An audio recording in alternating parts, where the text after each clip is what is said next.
ధరణి సమస్యలపై తక్షణ పరిష్కారానికి తయారు చేసిన మధ్యంతర నివేదికపై రెవెన్యూ మంత్రి పొంగులేటితో కమిటీ సభ్యులు చర్చిస్తున్నారు. సచివాలయంలో మంత్రి పొంగులేటితో భేటీ అయిన ధరణి కమిటీ భూ సమస్యలపై తయారు చేసిన మధ్యంతర నివేదికను అందించారు. క్షేత్రస్థాయిలో భూ సమస్యల్ని ఎలా పరిష్కరించాలనే దానిపై కమిటీతో మంత్రి పొంగులేటి చర్చిస్తున్నారు. కమిటీ ఇచ్చిన నివేదికపై మంత్రి పొంగులేటి సీఎంతో చర్చించనున్నారు. మరోవైపు ధరణి కమిటీ రేపు 4 జిల్లాల కలెక్టర్లతో సమావేశం కానున్నారు. సిద్దిపేట, మెదక్తో పాటు మరో 2 జిల్లాల్లో పర్యటించి క్షేత్రస్థాయిలో భూ సమస్యలపై ఆరా తీయనున్నారు. ధరణి సమస్యలపై తక్షణ పరిష్కారానికి తయారు చేసిన మధ్యంతర నివేదికపై రెవెన్యూ మంత్రి పొంగులేటితో కమిటీ సభ్యులు చర్చిస్తున్నారు.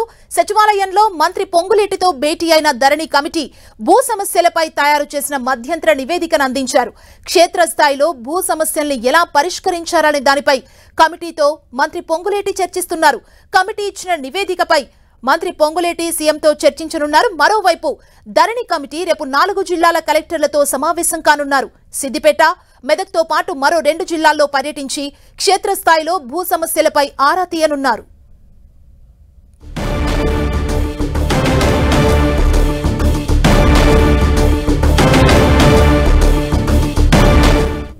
ఇక ఈ చర్చలకు సంబంధించి మరిన్ని డీటెయిల్స్ మా ప్రతినిధి కరుణాకర్ మనకు అందిస్తారు. కరుణాకర్, సుమారు కాసేపటి క్రితమే సచివాలయంలో రెవెన్యూ శాఖ మంత్రి శ్రీనివాస్ రెడ్డితో ధరణి కమిటీ ప్రత్యేకంగా భేటీ అయింది. మనం చూస్తున్నాం ధరణి సమస్యలపై రేవంత్ రెడ్డి ప్రభుత్వం ప్రత్యేకంగా కమిటీని అపాయింట్ చేసింది. ఈ కమిటీ ఇప్పటికే 3 సార్లు ప్రత్యేకంగా భేటీ అయింది. భేటీ సందర్భంగా ధరణిలో ఎటువంటి లోపాలు ధరణిపై చాలా ఫిర్యాదులు వస్తున్నాయి.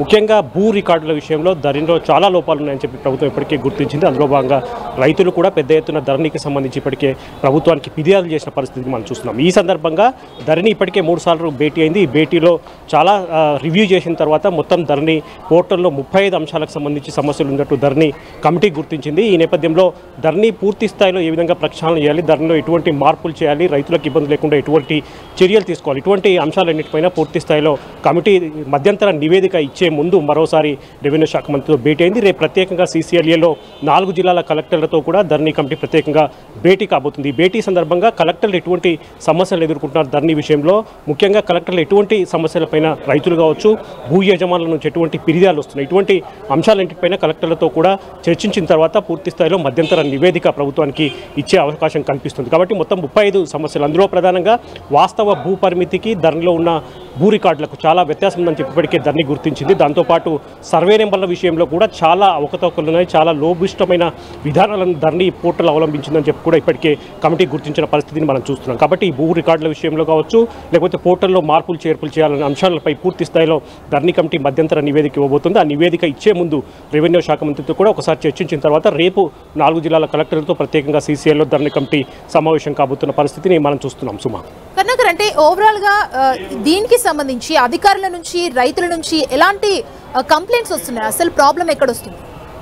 ధరణిలో ఏవైతే భూ రికార్డులు అంటే ముఖ్యంగా భూ రిజిస్ట్రేషన్ సందర్భంగా ధరణి ఆటోమేటిక్ రిజిస్ట్రేషన్ జరిగిన తర్వాత అందులో సర్వే నెంబర్లు మార్పులు చేర్పులైనా కానీ, లేకపోతే ఒక పేరుకు సంబంధించి ఒక భూ యజమానికి సంబంధించి మరొక భూ యజమాని పేరు అందులో మార్పులు జరిగినప్పటికీ కూడా, లేకపోతే సర్వే నెంబర్ల మార్పుల విషయంలో కానీ, ప్రధానంగా ధరణిలో ఒకసారి రిజిస్ట్రేషన్ అయిపోయిన తర్వాత మార్పులు చేర్పులు చేసే విషయంలో చాలా సమస్యలు ఎదురవుతున్నాయి. కలెక్టర్ల చుట్టూ కానీ, RDOల చుట్టూ, MROల చుట్టూ, కార్యాలయాల చుట్టూ రైతులు తిరుగుతున్నప్పటికీ కూడా ఆ సమస్యలు ఇంకా పరిష్కారం కావడం లేదు. దాంతోపాటు రికార్డుల్లో ఏదైనా తప్పు దొరికితే మాత్రం ఆ తప్పును సరిచేసుకునే అవకాశం లేకుండా పోయింది.